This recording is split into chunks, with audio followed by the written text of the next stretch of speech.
Most glorious Lord, you sent your Son from heaven to earth to die for me, to die for me.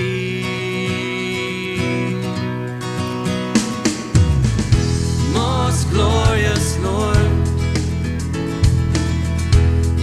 Hola amigos de María Visión, bienvenidos una vez más a este espacio que lleva por nombre Apologética, Razones de Nuestra Esperanza. Mi nombre es Rafael Piña Valdés y es para mí una gran alegría poder darles la bienvenida como cada semana a este espacio en el cual nosotros tratamos de una manera muy sencilla, muy simple, de explicar aquello que nos hace ser católicos y sentirnos orgullosos de serlo. Aquellas creencias básicas de nuestra religión, las que nos dan identidad, aquellas que nos distinguen entre otras creencias. Es un programa dirigido a católicos, pero también a no católicos, porque sabemos que hay muchas personas allí afuera que no se deciden a entrar, digamos, real y participativamente en la Iglesia Católica, por lo que erróneamente entienden o creen que la Iglesia enseña. Muchas veces, vamos a ser honestos, los católicos nos quedamos con una formación muy básica, muy simple, digamos la suficiente para cuando teníamos 8 años de edad y estábamos preparándonos para hacer la primera comunión. Es decir, tenemos una formación espiritual infantil, pero a medida que hemos ido desarrollándonos y creciendo físicamente, nuestro conocimiento y nuestra preparación en nuestra fe no ha ido a la par. Entonces resulta que muchos de nosotros somos adultos en el cuerpo y en lo físico, pero en la cuestión de preparación de nuestra fe seguimos siendo niños. Y eso aleja a muchísimas personas de la fe o les impide participar activamente de la misma. Este programa tiene como uno de sus objetivos dar a conocer a católicos practicantes y a católicos no practicantes, así como a personas incluso no creyentes o cristianos no católicos, lo que la Iglesia enseña, lo que los católicos creemos. ¿Qué utilizamos? ¿Qué herramientas utilizamos para esto? Y para decir, bueno, ¿y quién me garantiza que tú, allí en este canal, vestido con tu traje allí, tú me vas a decir lo que realmente enseña la Iglesia? Bueno, nosotros nos apegamos a las Sagradas Escrituras, pero interpretadas siempre a la luz del magisterio de la Iglesia. Es decir, pilares básicos de este programa son las Escrituras y el magisterio. También nos apoyamos en la historia y en el sentido común, para mostrar la verdad de estas enseñanzas, de estas realidades. Ahora, si es la primera vez que te unes a este espacio, es la primera vez que lo sintonizas, tal vez no conozcas muy bien la palabra. Apologética es una palabra que tiene un origen griego y que significa defensa. En el término cristiano, en el sentido cristiano, la apologética es aquella labor que los primeros cristianos iniciaron a desarrollar ante los ataques que sufrían de parte de no creyentes. Pero no era solamente una labor de defensa, sino era más bien una explicación, una exposición de la fe. En la medida que la fe cristiana fue ganando terreno en el mundo antiguo, digamos en el Imperio Romano, y a medida que se fue asentando como una religión ya, digamos, más consolidada, al grado que llegó a ser una religión mayoritaria, la apologética se fue haciendo aparentemente menos necesaria. Cuando tenemos una mayoría de personas que ya son creyentes, que nacen en el seno de familias creyentes, bueno, pues la labor de explicar las razones de la fe cae o recae en las familias. Con el paso de los siglos, sin embargo, cuando nos enfrentamos a partir del siglo XVI, en la mitad del siglo XVI, con una ruptura radical en la Iglesia, en el seno del cristianismo en Europa, que vino a hacer lo que se conoce en la historia como la Reforma Protestante, bueno, se ha hecho necesaria otra vez la apologética, pero no tanto como una defensa, sino nuevamente como una exposición, una explicación de nuestras creencias. Hace algunos años, unos años atrás, reunidos en Aparecida, en Brasil, los obispos latinoamericanos, en su documento conclusivo, nos indicaban que hoy es necesaria una nueva apologética, una apologética como la que hacían los primeros cristianos, una que se dedique más que a defender, a explicar y a exponer las razones de nuestra fe. Y por sentido común nosotros sabemos que en la medida que más y mejor expliquemos lo que creemos, bueno, menor necesidad habrá de defender lo que creemos. Ahora bien, esto no significa que si la ocasión lo amerita, bueno, nosotros digamos una palabra, un argumento bien dado, algún dato preciso para defender nuestras creencias. Tampoco se trata de de dejarnos vapulear, de dejar vilipendiar, de dejar que pisoteen lo que para nosotros es sagrado. No, una cosa es dialogar, una cosa es respetar a todos sus creencias, sí. Una cosa es que cada quien puede creer lo que quiera, sí, eso es verdad. Pero otra cosa muy distinta es que nosotros vayamos por la vida dejando que se pisotee lo que creemos. No. Nosotros tenemos una obligación como bautizados de exponer al mundo, por decirlo así, nuestras creencias como son en realidad. No solamente tenemos una obligación, no solamente es una obligación de todo bautizado, sino me atrevo a decir, y lo voy a decir así, es además un privilegio, es un derecho. Tú como bautizado, si también tienes el sacramento de la confirmación, estás habilitado por el mismo Jesucristo para ser su testigo en el mundo. Pero también tienes derecho de ser su testigo. Es un privilegio ser su testigo. Por eso yo siempre digo que esta labor de la apologética, el explicar las razones de nuestra fe, no es exclusiva del Papa, de los obispos, de los sacerdotes o de los teólogos o biblistas. Es una labor que nos atañe a todos, nos incumbe a todos. Estamos llamados todos a ella. Todos, todo bautizado, sin excepción. Ahora, ¿cuál es el primer paso para realizar la apologética? Conocer la fe. Formarnos nosotros. No hay que ser un súper experto, ¿no? En lo básico, en lo más sencillo. Empecemos por ahí. Después, ¿cuál es el segundo paso para hacer apologética? Dar testimonio. Sabemos que en esto nos quedamos cortos todos. Sí, todos. El Papa, los obispos, los sacerdotes y también nosotros. Nos quedamos cortos. Pero tenemos que hacer nuestro mejor esfuerzo. Tenemos que aspirar a la perfección. El Señor nos dijo, sean perfectos. Bueno, no lo dijo como para ver si a alguno se le ocurre aspirar ahí a ver hasta dónde llega. No, es una meta real, es una meta alcanzable. No por méritos humanos ni por esfuerzo propio, sino con la gracia del Señor. Nosotros, cooperantes a esa gracia, sí que podemos ser perfectos porque el Señor es perfecto y nos hace perfectos. Muy bien, ¿en dónde toma su fundamento este programa? Bueno, existe una cita en el Nuevo Testamento, en la primera carta de San Pedro, en el capítulo 3. Allí, el primero de los papas, aquel apóstol elegido por nuestro Señor para fundar en él la iglesia que permanecería para siempre, nos dejó la siguiente exhortación, versículos 15 y 16. Estad siempre dispuestos a dar respuesta a todo el que os pida razón de vuestra esperanza.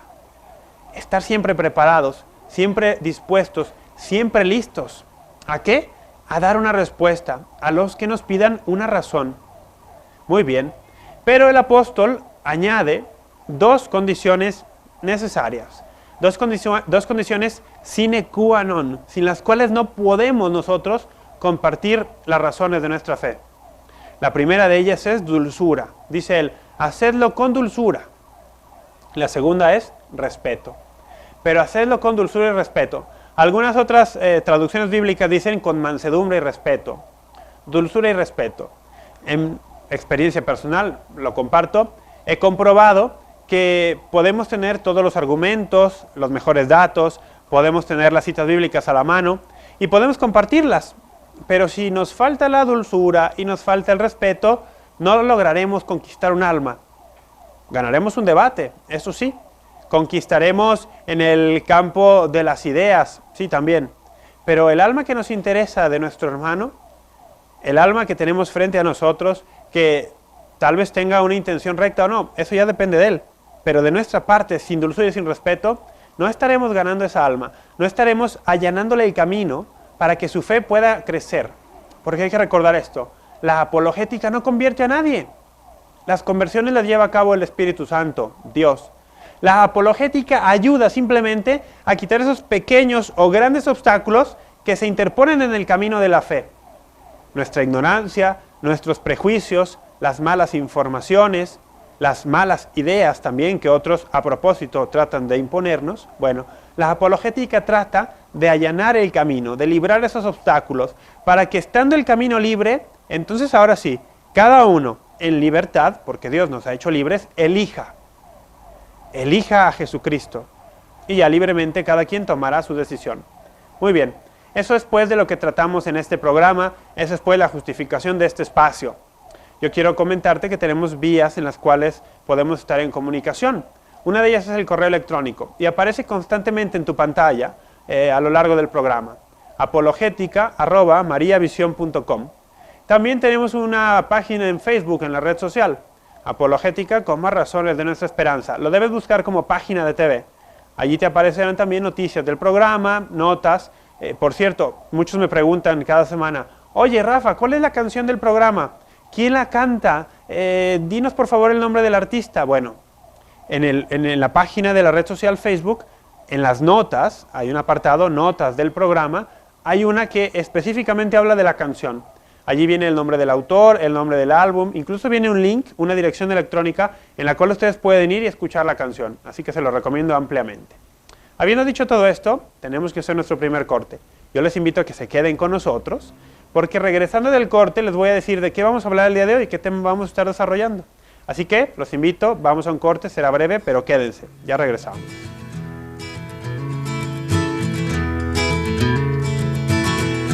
Most glorious Lord, you sent your Son from heaven to earth to die for me. From heaven to earth to die for me. Most glorious Lord, you sent your Son from heaven to earth to die for me. Qué hermosa la Basílica de Nuestra Señora de Zapopan y sus torres iluminadas que nos brindan su luz, esa luz que la Iglesia siempre tiene a disposición de todo el que quiera conocer la verdad y dejarse guiar por ella. Bueno, desde aquí María Visión transmite a todo el mundo, yo doy la bienvenida a los que siguen este espacio en Norte, Centro y Suramérica y también en otras partes del mundo, también gracias al internet y al satélite. Muchísimas gracias por estar con nosotros. El día de hoy, en Apologética, vamos a tratar un tema que a mí me gusta muchísimo. Lleva por tema una gran señal. Sí, hoy no hemos puesto una pregunta, porque usualmente usamos una pregunta, ¿no? Hoy simplemente se llama así, una gran señal. Y aquellos de ustedes que estén familiarizados con la Biblia, que tengan algo de familiaridad bíblica, bueno, sabrán o ya tendrán una idea de hacia dónde va esto. Ya tendrán alguna señal que les indique el camino hacia el cual me voy a dirigir. La verdad digo que es un tema que a mí me gusta mucho porque los temas que conciernen a esta categoría, no lo quiero decir todavía, a mí me apasionan bastante.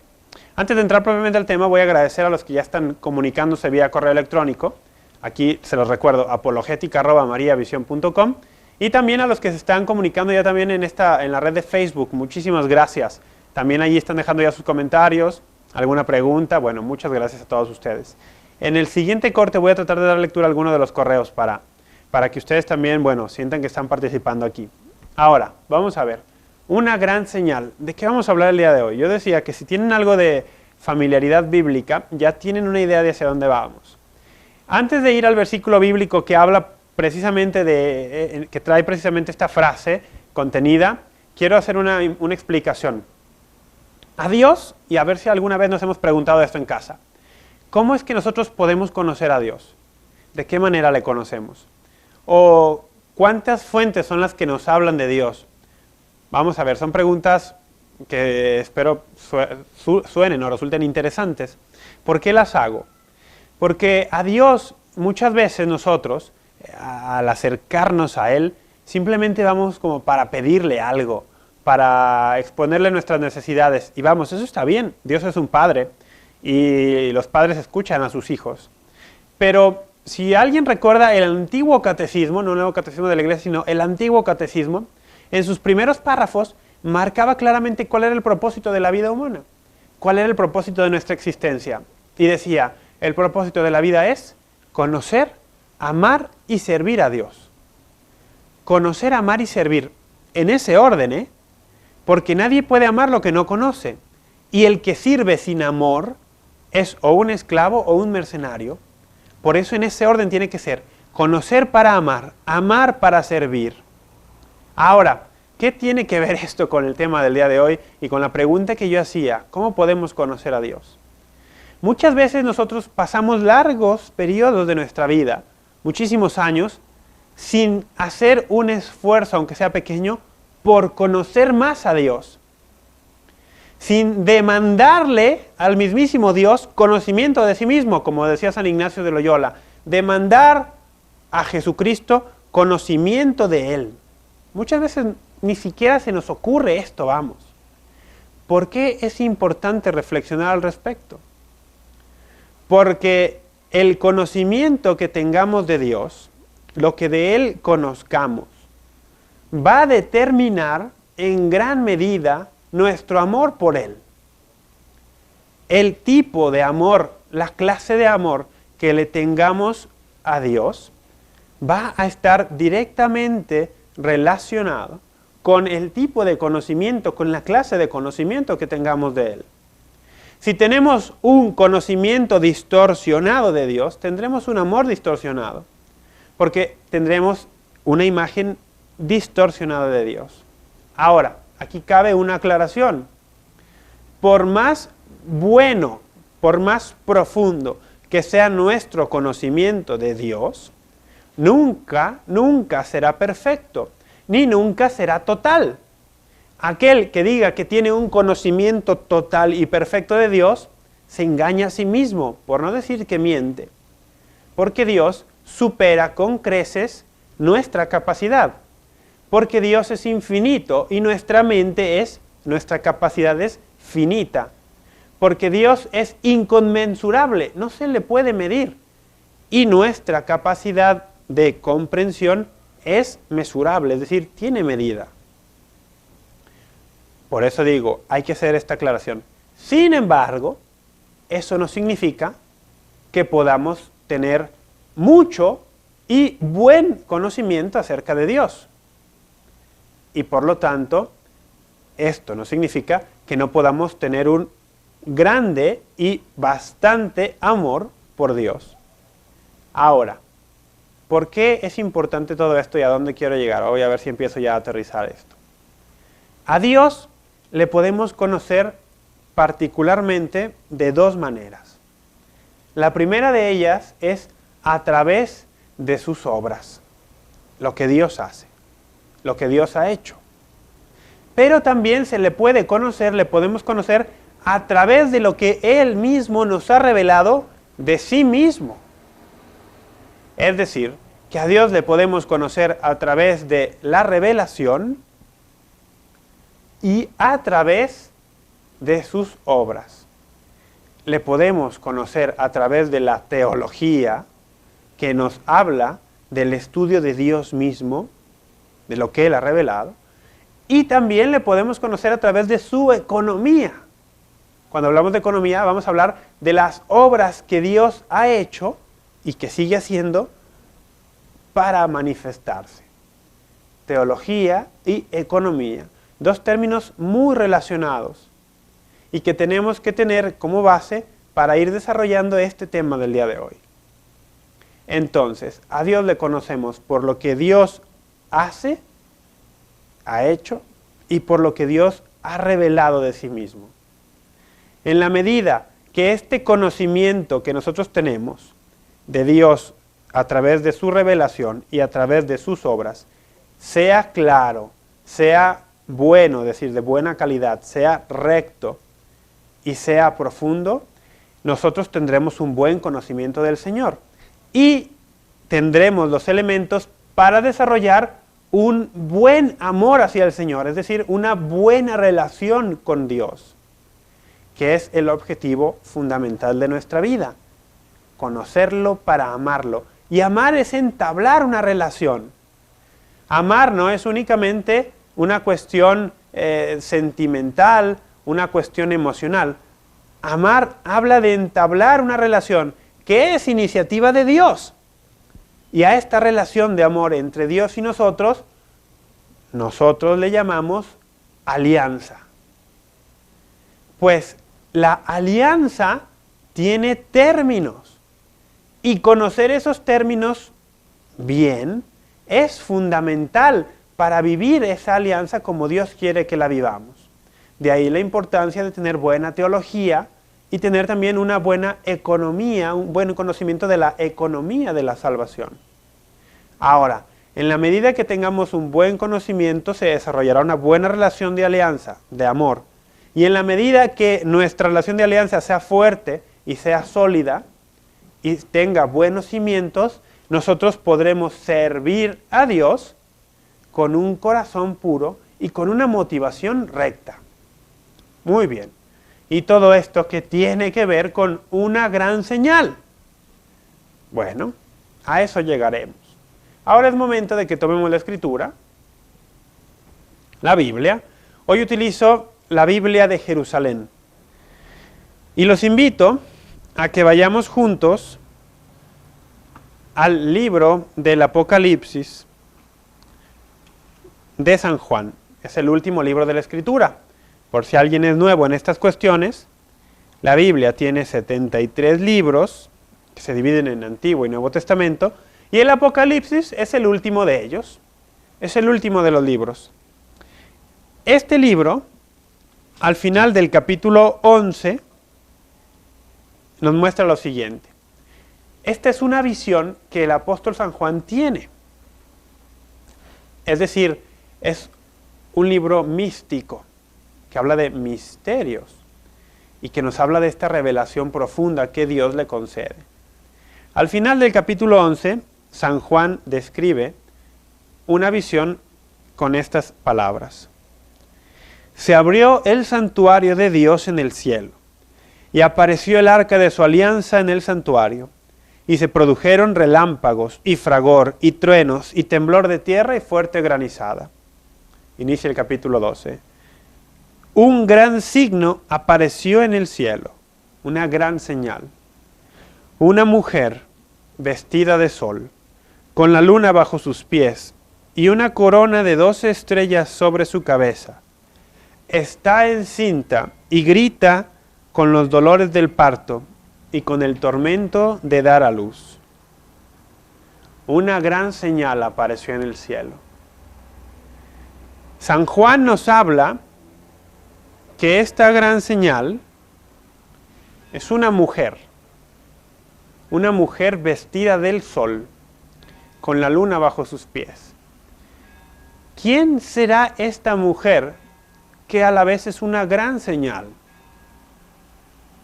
Si continuamos leyendo nosotros ese pasaje de Apocalipsis capítulo 12, encontraremos que esta mujer es la madre de aquel que ha de regir a todas las naciones con un cetro de hierro.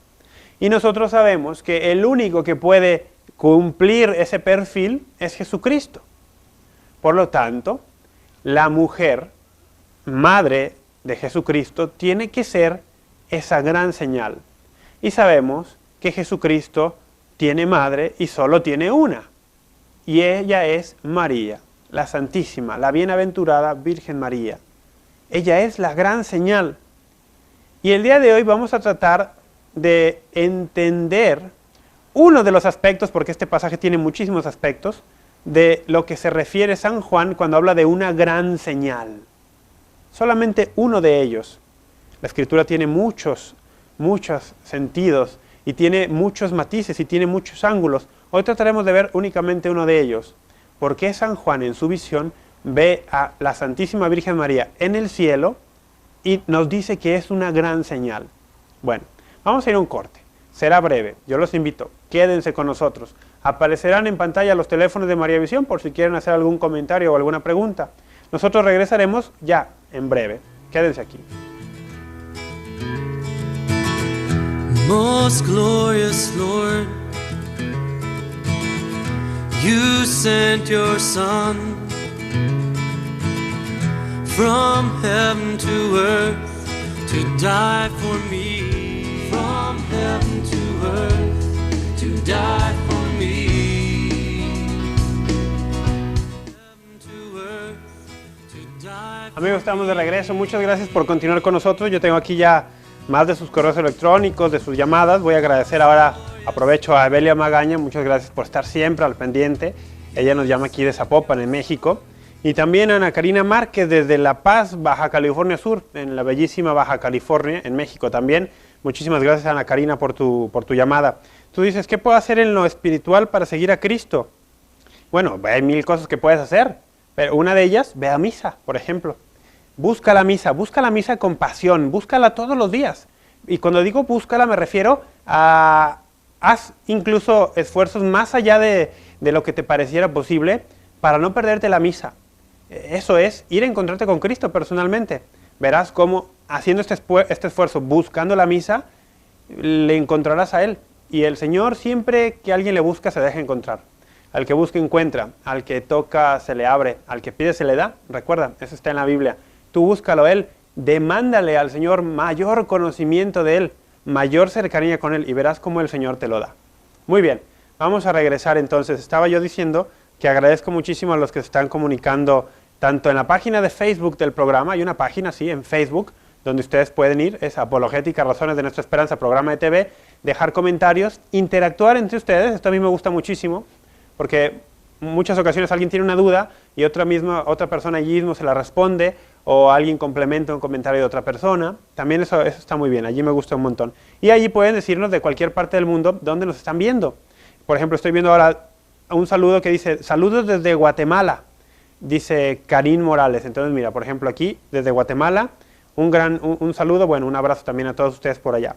Y también en el correo electrónico, vamos a ver, les recuerdo, en el correo electrónico, si ustedes quieren, pueden añadir en donde dice asunto, o donde dice subject, pueden añadir de dónde nos escriben, así para nosotros es más fácil al momento de dar lectura, bueno, mencionarlos. Por ejemplo, aquí tengo uno que dice, Gabriela Guerrero desde Tlaquepaque. Bueno, pues un saludo a ti, Gabriela, aquí en Tlaquepaque, está aquí en la zona de Guadalajara, en México, un gran saludo.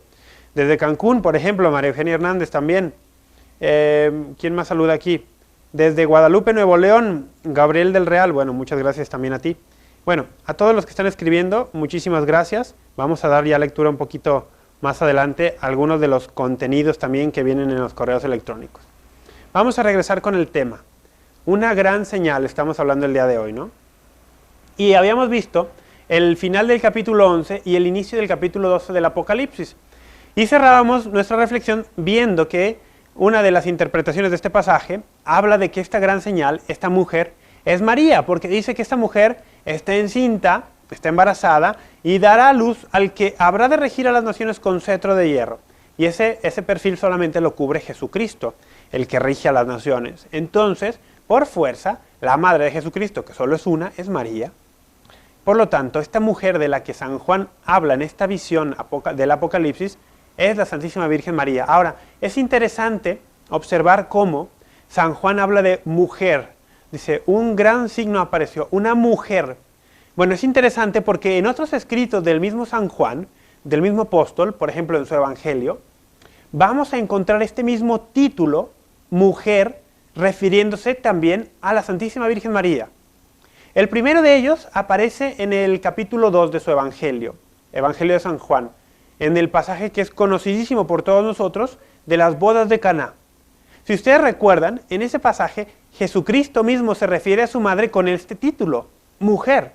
Es un título el que está utilizando, haciendo eco y referencia al libro del Génesis, porque San Juan en su Evangelio, particularmente al inicio, nos va a narrar 7 días de una semana inaugural del ministerio público de Jesús.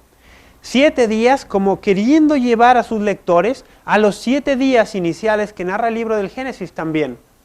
7 días que concluían con una boda, la de Adán y Eva. 7 días ahora que van a concluir en las bodas de Caná, donde se va a presentar a un nuevo Adán y a una nueva Eva.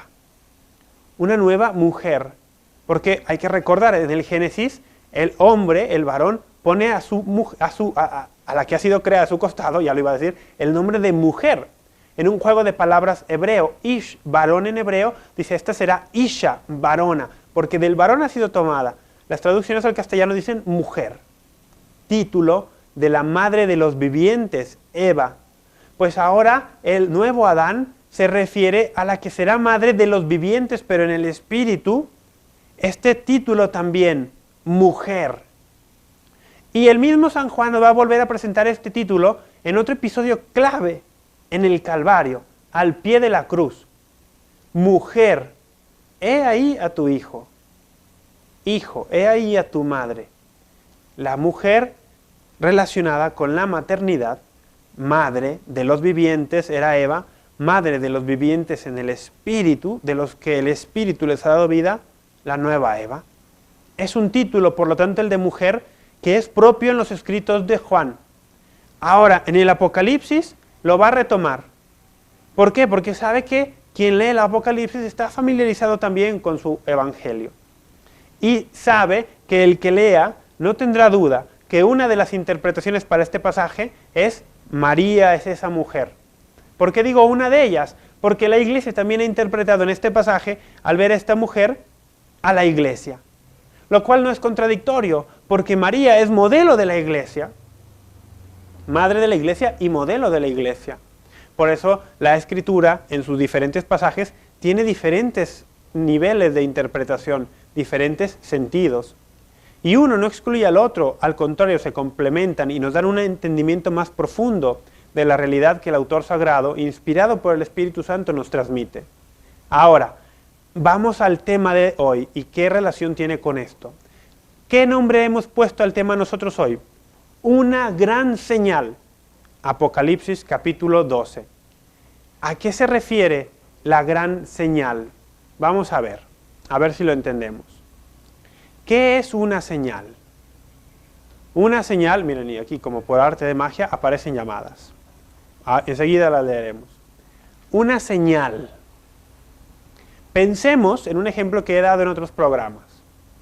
Yo voy por la autopista, voy en la calle, conduciendo mi automóvil, dirigiéndome a un destino que ya tengo en mente. Y a medio camino veo una señal con una flecha direccional que me orienta el camino que debo seguir, me marca el camino a seguir. Y además me indica la distancia a la que me encuentro. Yo creo que muchos de nosotros estamos familiarizados con este tipo de señales. O señales que al ir por una carretera nos indican que hemos llegado a determinado lugar o que estamos pasando por esta o aquella población. Esas son señales. Las señales tienen un propósito. Señalar. Vaya, qué pleonasmo, ¿no? Y qué obvio. Las señales señalan. Las señales apuntan hacia algún lugar. Pues bien, el punto que yo quiero hacer el día de hoy es que una de las muchas interpretaciones que puede tener y tiene este pasaje es la siguiente. María es la gran señal, no solo una señal, sino la gran señal que apunta, que señala ¿hacia dónde creen? Mejor hacia dónde, mejor que hacia dónde es, hacia quién. Hacia quién apunta esta gran señal que es la mujer, que es María. ¿Hacia quién? Pues claro, hacia Jesucristo. Si nosotros tomamos la Biblia, la historia de la salvación, vamos a encontrar desde el principio, es decir, desde el Génesis, literalmente, muchas señales que apuntaban ya hacia Jesucristo. El mismo Adán, nos dice San Pablo en su carta a los Romanos en el capítulo 5, es una figura del que habría de venir. Es decir, que Adán, siendo real y existente, porque Adán sí existió, contrario a lo que muchos teólogos que quieren ser muy modernos y enseñar novedades atractivas digan, no, Adán y Eva sí existieron. Ya, si a alguno ya le interesó esto, escriba a tiendavirtual@mariavision.com y pida una copia de ese programa. ¿Existieron Adán y Eva? Es un programa que yo hice especial. Bueno, voy a regresar. El mismo Adán es una señal que apuntaba ya hacia Jesucristo. Adán primogénito, Adán rey, Adán sacerdote, señal que apuntaba hacia Jesucristo. El mismo Noé, Abraham, Isaac, Jacob, David, Salomón, Moisés, muchísimos personajes del Antiguo Testamento ya iban señalando, apuntando hacia Jesús, preparando el camino. Eran señales. Y las señales señalan hacia algún lugar. En este caso, las señales señalan hacia alguien.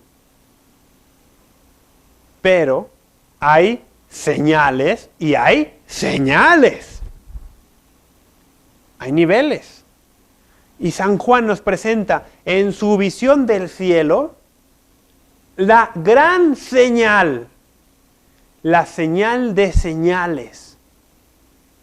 Y esa es María.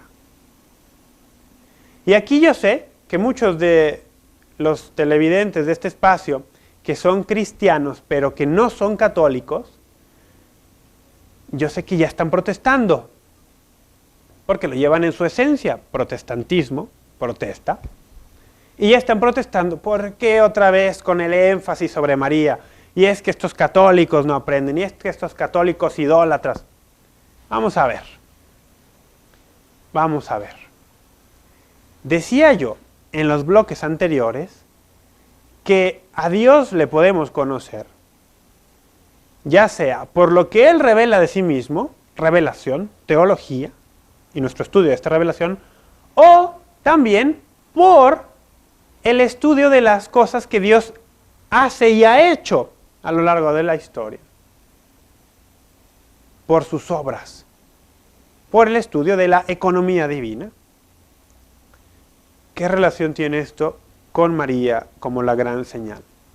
Pues que si nosotros entendemos quién es María, lo que Dios ha hecho al hacerla a ella, lo que Dios ha hecho en ella, comprenderemos perfectamente por qué San Juan se refiere a ella como la gran señal que apunta directamente hacia Jesucristo, como la más grande de todas las señales que nos dirigen al Hijo de Dios, al único que nos puede salvar. Los cristianos no católicos son muy afectos y son muy buenos, hay que reconocerlo, para predicar sobre los personajes del Antiguo Testamento que preparaban el camino al Señor. Excelentes predicaciones he escuchado yo sobre la figura de Adán, sobre la figura de Abraham, sobre la figura de Isaac, sobre Jacob, sobre José, sobre Moisés, sobre Salomón, sobre todos ellos. Pero en ninguna ocasión he escuchado a un pastor cristiano no católico de alguna denominación protestante predicar sobre María, que supera y con mucho a todos estos personajes que preparaban el camino a Jesús, que apuntaban hacia Jesús. Nadie, nunca, ningún ser humano en toda la historia será una señal más clara de Jesucristo y que nos hable de Jesucristo que María Santísima. ¿Por qué? Porque el mismo Dios, a través de lo que realizó en ella, a través de la economía divina manifestada en ella, la ha constituido como esa gran señal que fue evidente en la visión de San Juan.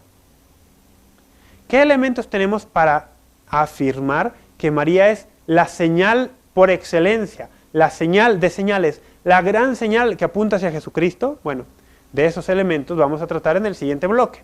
Así que yo te invito a que te quedes aquí, continúes con nosotros. Vamos a hacer una breve pausa y regresamos.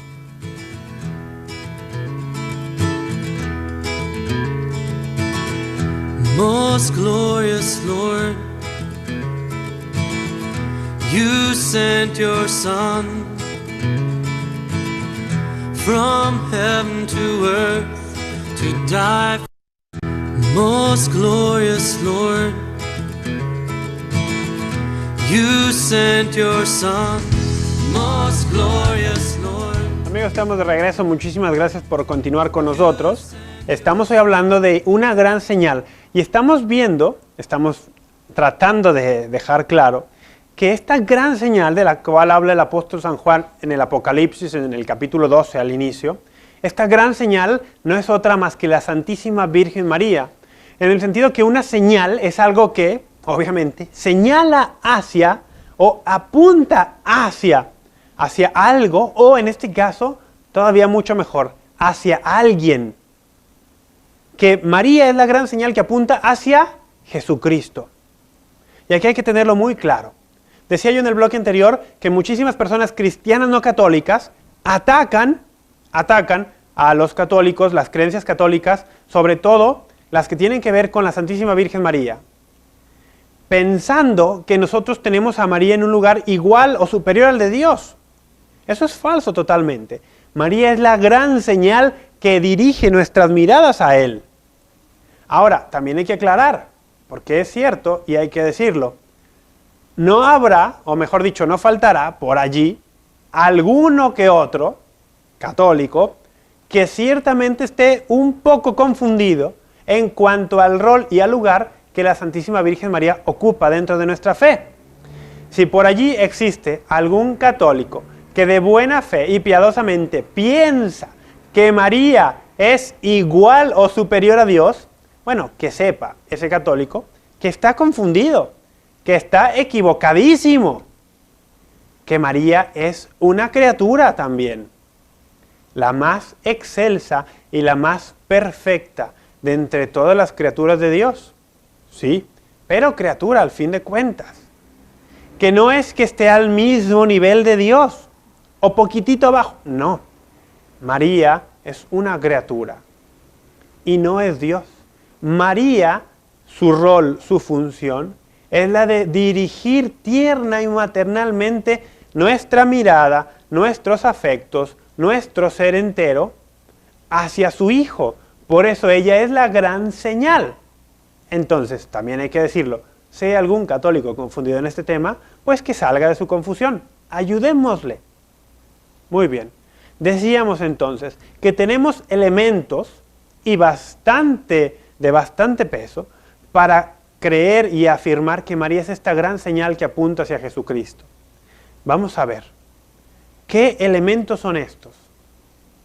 Decíamos que a Dios le podemos conocer a través de lo que Él revela de sí mismo y a través de lo que Él hace. Pues veamos lo que ha hecho Dios mismo en María. ¿Cómo podemos nosotros conocer eso? ¿Recuerdas tú el pasaje bíblico? Aquel pasaje bíblico que nos narra el evangelista San Lucas. San Lucas, en su capítulo 1, nos va a narrar, nos va a poner en palabras de la mismísima Virgen María lo siguiente. Estamos en San Lucas, capítulo 1, a partir del versículo 46. Dijo María: alaba mi alma la grandeza del Señor, y mi espíritu se alegra en Dios mi Salvador. Así inicia el Magnificat, como le conocemos los católicos, por la palabra en latín con la que inicia esta oración. Magnificat. El alaba mi alma la grandeza del Señor. Y continúa explicándonos la Santísima Virgen María por qué razones que su alma alaba la grandeza del Señor. ¿Por qué razón su espíritu se alegra en Dios? Porque ha puesto los ojos en la pequeñez de su esclava. Por eso desde ahora todas las generaciones me llamarán bienaventurada. Bienaventurada. Vamos a ver aquí.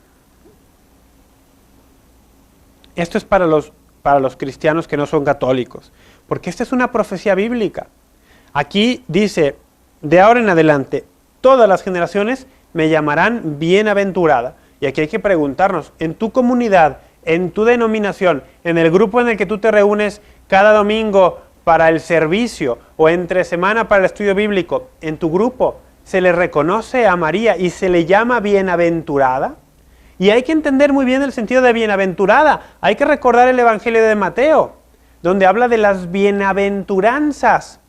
Incluso en Tierra Santa hay un lugar que se llama el Monte de las Bienaventuranzas. ¿Qué son las bienaventuranzas?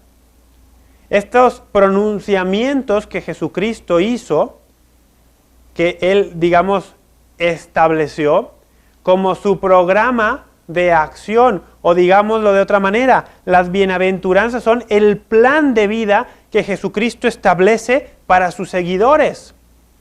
bienaventurados los pobres de espíritu, bienaventurados los perseguidos, bienaventurados los que buscan la paz, bienaventurados, ¿recuerdas? El plan de vida para el discípulo de Jesucristo, el plan de vida para el que ame a Jesucristo. Estos son bienaventurados. Pues bien, la Sagrada Escritura, el evangelista Lucas, las palabras de María dice: todas las generaciones me llamarán bienaventurada. Es decir, ella está en el nivel de esas bienaventuranzas de Cristo. ¿Por qué? Porque lo afirma la Escritura. Todas las generaciones la llamarán bienaventurada. Es decir, que ella, podemos afirmar, sin temor a equivocarnos, que cumple en su persona ese plan de vida para todo cristiano que el Señor estableció. Pero no solo que lo cumple, sino que es la que mejor lo ha cumplido en la historia. Y continuemos leyendo. Y este es el versículo clave. San Lucas 1:49. ¿Por qué se alegra el espíritu de María? ¿Por qué alaba su alma la grandeza del Señor? Porque, dice ella misma, porque ha hecho en mi favor cosas grandes el poderoso.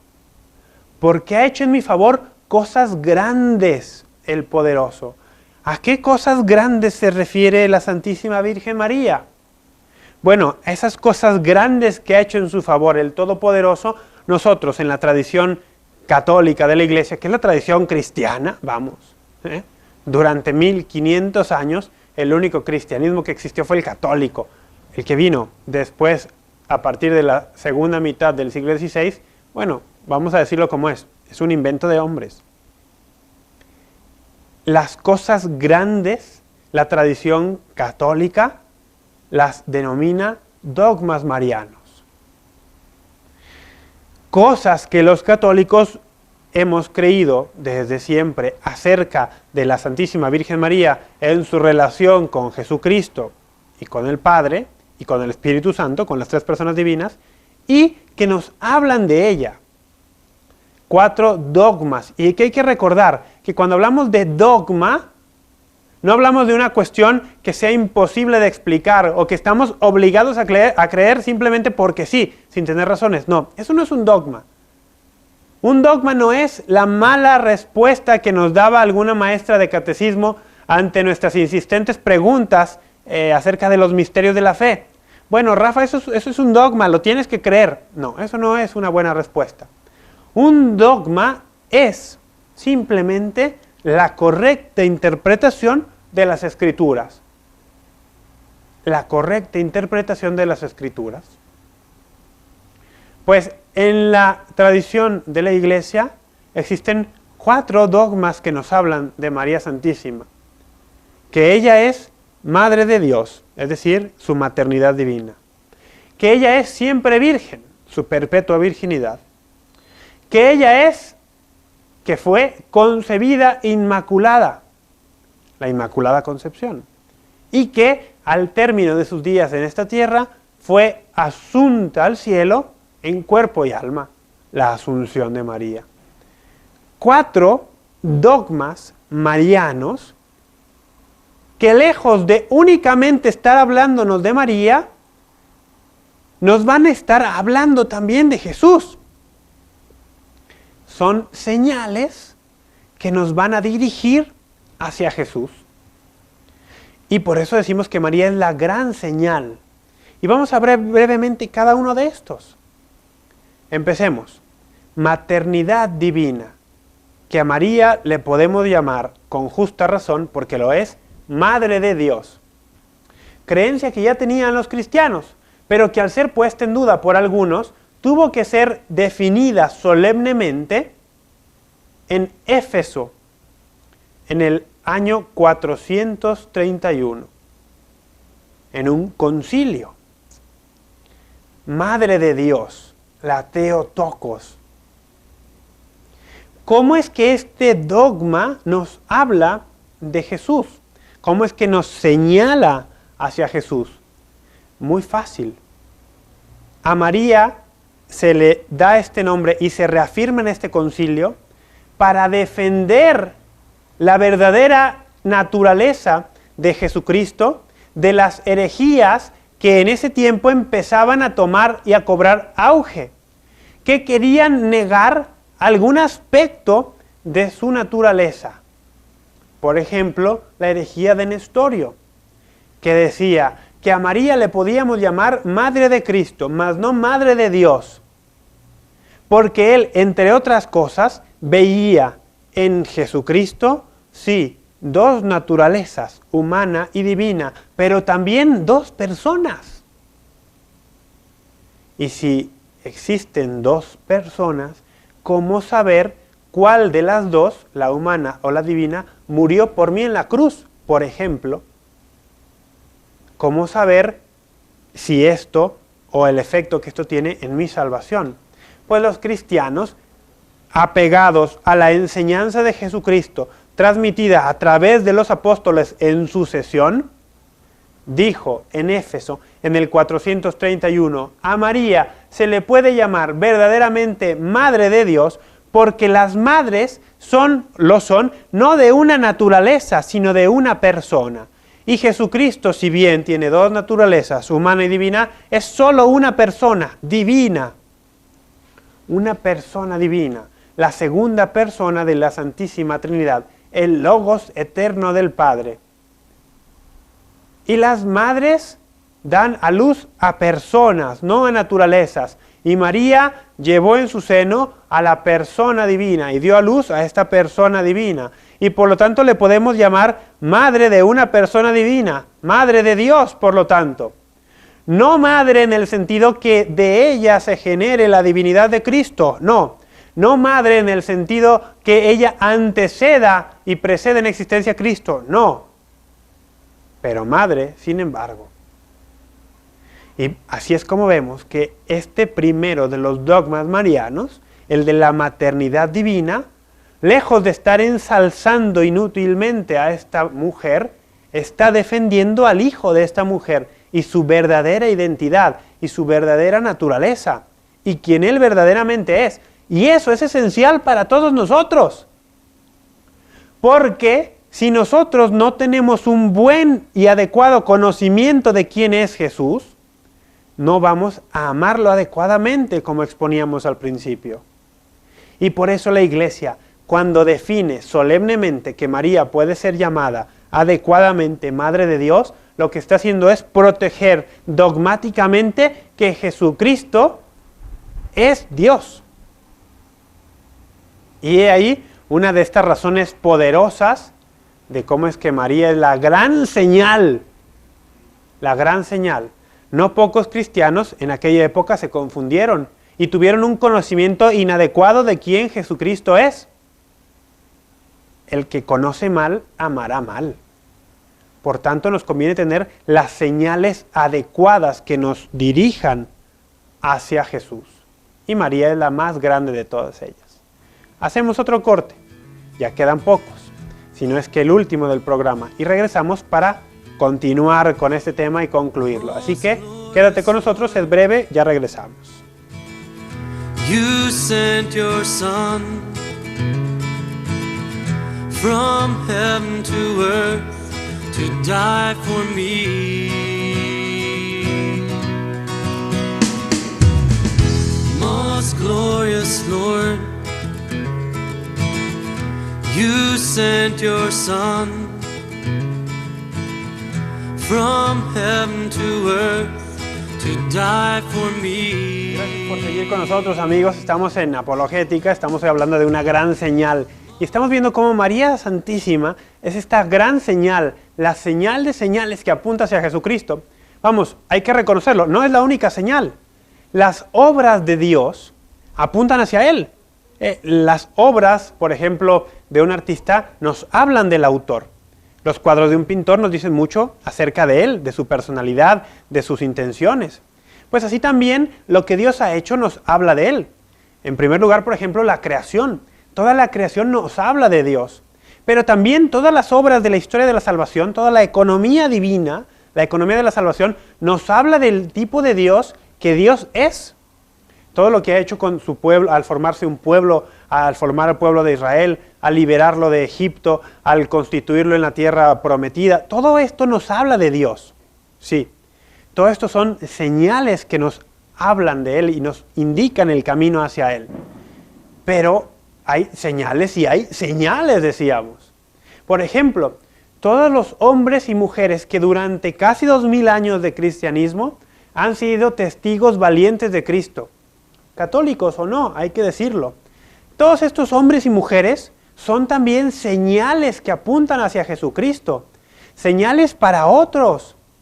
Vamos a decirlo así, tú y yo tenemos la grave responsabilidad de ser señales que dirijan la mirada, las vidas de personas hacia Cristo. Y lo somos, aunque no lo queramos, con nuestro testimonio, con nuestro ejemplo, con lo que decimos o dejamos de decir, estamos dando una señal. Habrá que cuestionarnos si esa señal que mandamos está o no orientando a aquellos a nuestro alrededor hacia Cristo.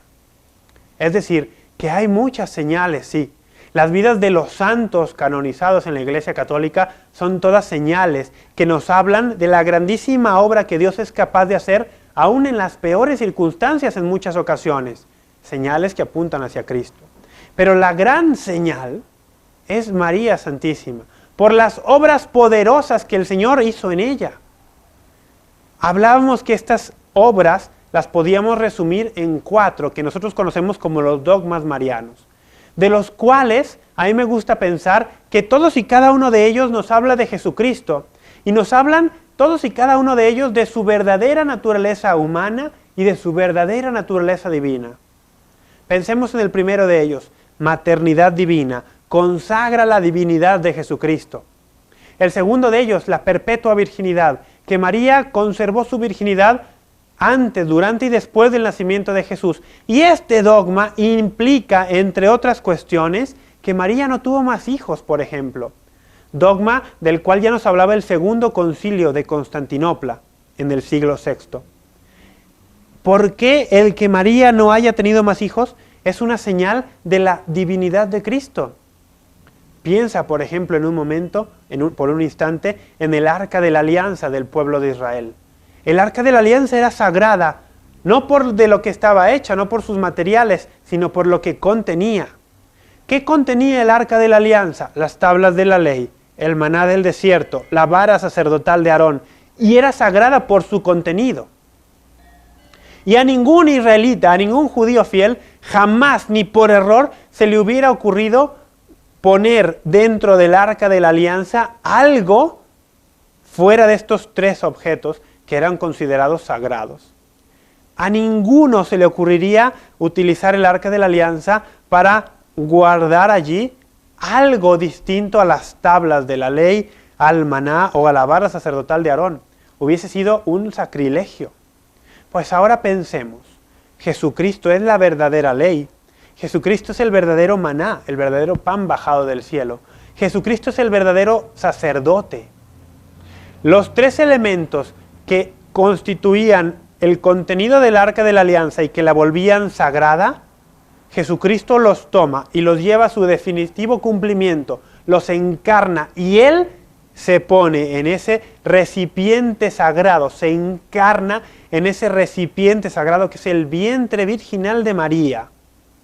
Pues si a un judío fiel nunca se le ocurriría mancillar el Arca de la Alianza con algún contenido que no fuese sagrado, fuera de estos 3 ya mencionados, ¿cómo podemos pensar que a Jesucristo, siendo Dios, se le iba a ocurrir permitir que ese vientre que alguna vez lo contuvo a Él, al mismísimo Dios, iba en algún momento posterior recibir también a una simple criatura, a un simple hombre?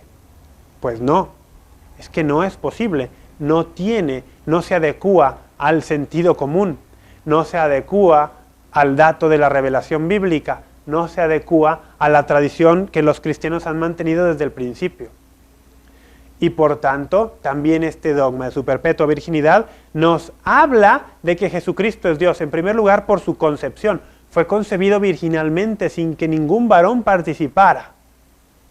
Esto nos habla del gran portento, de que Él es Dios. Pero también el hecho de que María no hubiese albergado en su vientre más hijos después de Él, nos habla de que Él es Dios, de el lugar especialísimo que tiene al ser el único Hijo de Dios, ahora encarnado en una mujer. Y por lo tanto consagra y sella para siempre ese vientre para que nadie más después lo ocupe.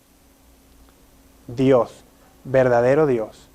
Pero por ejemplo pensemos en la Inmaculada Concepción de María, otro de los dogmas, definido en 1854 por el beato Papa Pío IX, en un documento que lleva por nombre Ineffabilis Deus, el Dios inefable. Allí el Papa manifestó lo que los cristianos habían creído por muchísimos siglos ya, que María era la purísima, que desde el mismísimo instante de su concepción había sido preservada de la mancha de todo pecado, incluyendo el pecado original. ¿Y cómo es que esto nos habla de Jesucristo? ¿Cómo es que esto es una señal de Jesucristo? Pues sí, porque algunos dicen, no, es que María no pudo ser sin pecado, restándole poder a Jesús. No se dan cuenta que al atacar a María, atacan el poder de Jesús.